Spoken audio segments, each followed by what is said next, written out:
बचपन से ही जिगर का बहुत ज़्यादा मसला था। सरकार जी के पास हम दोबारा आए हैं उन्हीं दम के दौरान। तो सरकार जी से मुलाकात की है। सरकार जी को कहा था कि सरकार जी मतलब कि मेरी तबीयत, मेरी वालदा ने बताया कि मेरी तबीयत नहीं ठीक हो रही।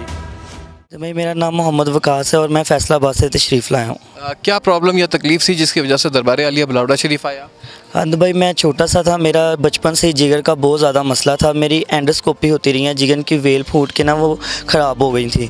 तो एंडोस्कोपी के बाद मैं काफ़ी देर ठीक रहा हूँ। तो उसके बाद दोबारा आप मुझे फिर से वही मसला स्टार्ट होना शुरू हो गया। बड़े हो के आपको ये मसला दोबारा स्टार्ट हुआ? हाँ जी, तकरीबन काफ़ी अर्सा ठीक रहा हूँ, लेकिन जब से जिस आस्ता आस्ता वक्त के लिए थोड़ा बड़ा हुआ तो काफ़ी तबीयत फिर मेरी ख़राब होना शुरू हो गई है।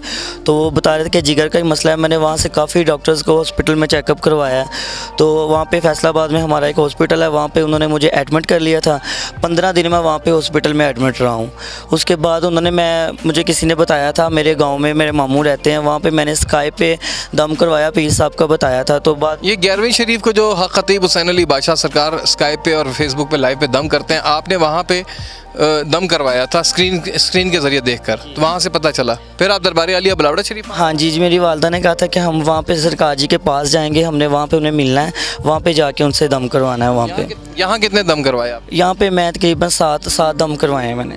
उसके बाद आप ठीक हो गए या नहीं हुए? तकरीबन कुछ देर मेरी तबीयत ठीक हो जाती थी, लेकिन थोड़ी सी फिर ख़राब हो जाती थी। उसके बाद फिर मैं हॉस्पिटल में दाखिल हो गया। उन्होंने मुझे कहा कि इसका कोई ऑप्शन नहीं है, आप लोगों को हॉस्पिटल में दाखिल होके तो फिर ही जिगर का सिलसिला जो वो क्लियर होएगा। मेरे जिगर में उन्होंने बताया था कि जिगर में रसोली है। तो सरकार जी के पास हम दोबारा आए हैं उन्हीं दम के दौरान। तो सरकार जी से मुलाकात की है। सरकार जी को कहा था कि सरकार जी मतलब कि मेरी तबीयत, मेरी वालदा ने बताया कि मेरी तबीयत नहीं ठीक हो रही। उन्होंने क्या बताया? उन्होंने कहा था कि ठीक है, इंशाल्लाह आप यहाँ पे आके ड्यूटी दें, यहाँ पे लोगों की खिदमत करें, लंगर लोगों को दें। तो आपने लंगर शरीफ में हिस्सा डाला अपनी खिदमत के साथ, ठीक है, खिदमत की, आपने लोगों को लंगर खिलाया, तो उसके बाद फिर क्या हुआ? मैं यहाँ पे उसके बाद 2-3 दफ़ा आता रहा हूँ। 2-3 दफ़ा आने के बाद मैंने यहाँ पे खादम भाइयों के साथ मिलके लंगर तकसीम करना शुरू कर दिया है। तो उसके बाद मैं फिर हॉस्पिटल वालों ने दोबारा फिर तबीयत मेरी थोड़ी सी ख़राब हो गई है, तो हम अचानक हॉस्पिटल चले गए हैं।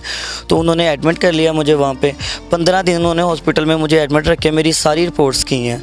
तो बाद में उन्होंने कहा है कि हमारे पास मतलब कि कोई हमें समझ ही नहीं लग रही। बहुत सीनियर प्रोफेसर थे वहाँ पर। फिर इसका मतलब है कि उन्होंने वहाँ पर ट्रांसप्लांट ही करना था फिर आपका। तो ट्रांसप्लांट से जिस दिन आपका ट्रांसप्लांट होना था क्या हुआ फिर? वो उस हॉस्पिटल में ना करते, वहाँ पे उन्होंने लाहौर हमें उधर ट्रांसफ़र कर दिया था कि आप वहाँ पे चले जाएं, रेफ़र कर दिया था। हाँ जी, उन्होंने कहा था कि वहाँ पे जाके आपको उधर चले जाएं, लाहौर में ट्रांसप्लांट होता है, वहाँ पे हॉस्पिटल है जिगर का। तो हम दोबारा जब उन्होंने हॉस्पिटल का हमें टाइम दिया है, तो मेरी अम्मी और मेरे जो अब्बू हैं वो मेरी तस्वीर लेके ना सरकार जी के पास यहाँ पे आ गए हैं। जिस दिन अगले दिन हमने हॉस्पिटल जाना था। किस दिन? पीर वाले दिन? तो इतवार को आप आए थे? इतवार को जी, मैं नहीं आया, मेरी वालदा और मेरे अब्बू आए हैं दोनों।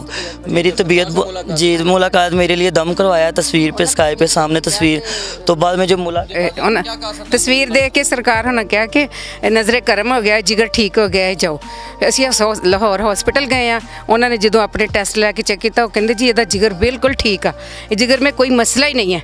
तो भाईजान आप क्या पैगाम देना चाहें, आप पैगाम क्या देना चाहेंगे देखने वालों को? आपने ड्यूटी भी की, आपने 7 दम करवाया, ठीक नहीं हुए, आपने ड्यूटी की और उसके बाद अल्लाह का शुक्र है कि आप ठीक हो गए। तो आप देखने वालों को क्या पैगाम देना चाहें? मैं खादम भाई ये कहना चाहता हूँ कि अल्लाह के फजलो करम से और सरकार जी की निगाह करम से मुझ पर बहुत बड़ा करम हुआ है, ठीक है। मैं बिल्कुल अब ठीक हूँ, मेरे किसी किस्म का कोई मसला नहीं है। यानी जब आपने यहाँ पे आके लोगों की खिदमत की, दम करवाने के बाद फिर लोगों की खिदमत की, तो अल्लाह ताला ने उस खिदमत से खुश होकर आपको शिफा अता फरमा दी। हाँ जी बिल्कुल। अच्छा भाईजान, यहाँ पे आपने देखा कि लोगों की खिदमत होती है, और यहाँ पे इसके अलावा कलंदर दौरा साहिबजादा हक़ ख़तीब हुसैन अली बादशाह सरकार का दूसरा क्या पैगाम है लोगों को? सरकार जी खुद भी अब नबी करीम सल्लल्लाहु अलैहि वसल्लम से बहुत प्यार करते हैं और हमें भी यही इल्म देते हैं कि अपने प्यारे नबी करीम सल्लल्लाहु अलैहि वसल्लम की उनकी पैरवी करें, उनके नक्शे कदम पर चलें, ठीक है। नबूवत पे कामिल मामले में उसके लिए इस दुनिया में भी बहुत ज़्यादा फ़ायदा और आखिरत में भी बहुत ज़्यादा फ़ायदा होगा।